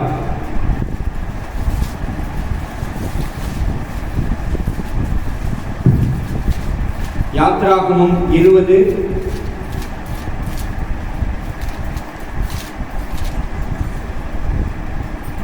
5-6 வசனங்கள். நீ அவர்களை நமஸ்கரிக்கவும் சேவிக்கவும் வேண்டாம். தேவனாகிய கர்த்தராகிய எரிச்சலுள்ள தேவனாய் இருந்து உன்னை பகைக்கிறவர்களை குறித்து உன்னுடைய அக்கிரமத்தை உலகிடத்தில் 3-4 தலைமுறை மட்டும் விசாரிக்கிறவராய் இருக்கிறேன். என்னிடத்தில் அன்பு கூர்ந்து என் கற்பனைகளை கைக்கொள்ளுகிறவர்களுக்கோ 1000 தலைமுறை மட்டும் இரக்கம் செய்கிறவராக இருப்பேன் என்றார். இந்த வாக்குத்தத்தத்தை சுவீகரிக்கிறவர்களாக நாம் மாற வேண்டும். இந்த வாக்குத்தத்தம் நமக்குள் வாழ வேண்டும், நாம் சுவீகரிக்க வேண்டும் என்பதுதான் ஆண்டவருடைய திட்டமாக இருக்கிறது. அதற்கு ஏற்ப நாம் நம்மை மாற்றிக்கொள்ள வேண்டும் என்று ஆண்டவர் விரும்புகிறார். அப்படி மாற்றிக்கொள்ள சித்தமானால் இந்த பண்புகளை கையில் எடுங்கள், இந்த பண்புகளை நீங்கள் பின்பற்றுவதற்கு ஒப்பு கொடுங்கள். அப்பொழுது ஆண்டவர் 1000 தலைமுறைக்கும் ஆசீர்வதிக்கிறவராக அல்லது இரக்கம் பாராட்டுகிற தேவனாக ஆண்டவர் இருப்பார் என்பதிலே சந்தேகம் இல்லை. பிரியமானவர்களே, ஒரு நிமிஷம் எல்லாரும் எழுந்திருக்கலாம். ஆண்டவருடைய சமூகத்திலே ஒப்பு கொடுப்போம், ஆண்டவருடைய பாதத்திலே நாம் ஒப்பு கொடுப்போம். ஆண்டவரோடு கூட பேசுங்க. இந்த வார்த்தை உங்களுக்கானது. ஆண்டவர் உங்களோடு கூட பேசி இருக்கிறார். ஆண்டவர் ஆபிரகாமை மாத்திரம் ஆசீர்வதிக்கிற தேவன் அல்ல, உங்களையும் என்னையும் ஆசீர்வதிக்கிறவர். அவர் நாம் பெருகவும் பருகவும் செய்கிறவர். அவர் வாக்கு பண்ணினால் மாறாதவர். சொன்ன சொல்லை நிச்சயமாக நிறைவேற்றுவார். இந்த 6வது வசனத்தை சொல்லி நீங்கள் ஜெபிக்கும் பொழுது நிச்சயமான ஆசீர்வாதம் உண்டு. ஆனால் அந்த பண்புகள் நமக்குள் காணப்பட வேண்டும், இந்த தன்மைகள் நமக்குள் காணப்பட வேண்டும். இந்த தன்மைகள் நமக்குள் காணப்படுமானால் தேவன் நம்மை நிச்சயமாக ஆசீர்வதிப்பார். நாம், நம்முடைய குடும்பம், நம்முடைய உறவுகள், நம்முடைய பின் சந்ததியாக ஆண்டவர் ஆசீர்வதிக்க வல்லவராக இருக்கிறார். ஒப்பு கொடுங்க, ஆண்டவரோடு கூட பேசுங்க. ஆண்டவர் பெரிய காரியங்களை செய்வார். குயவனே குயவனே படைப்பின் காரணனே, களிமண்ணான என்னையுமே கண்ணோக்கி பார்த்திடுமே. குயவனே குயவனே படைப்பின் காரணனே, களிமண்ணான என்னையுமே கண்ணோக்கி பார்த்திடுமே. விளையுவாது பாத்திரம் நான் விரும்புவதில்லை, விலையில்லாத பாத்திரமோ விளங்க செய்திடுமே. வேதத்தில் காணும் பாத்திரமெல்லாம் இயேசுவை போற்றிடுதே. என்னையும் அமிர்த பாத்திரமா வளைந்து கொள்ளுமே. குயவனே குயவனே படைப்பின் காரணனே, களிமண்ணான என்னையுமே கண்ணோக்கி பார்த்திடுமே. விலை போகாத பாத்திரம் நான் விரும்புவதில்லை,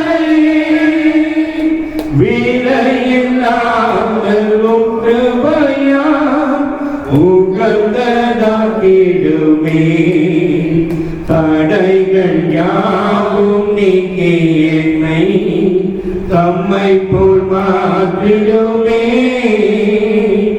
உடைத்து என்னையும் உங்களுக்கே உடமையாக்கிடுமே தூயவனே தூயவனே படைப்பின் காரணனே களிமண்ணாக என்னையுமே கண்ணோக்கி பார்த்திடுமே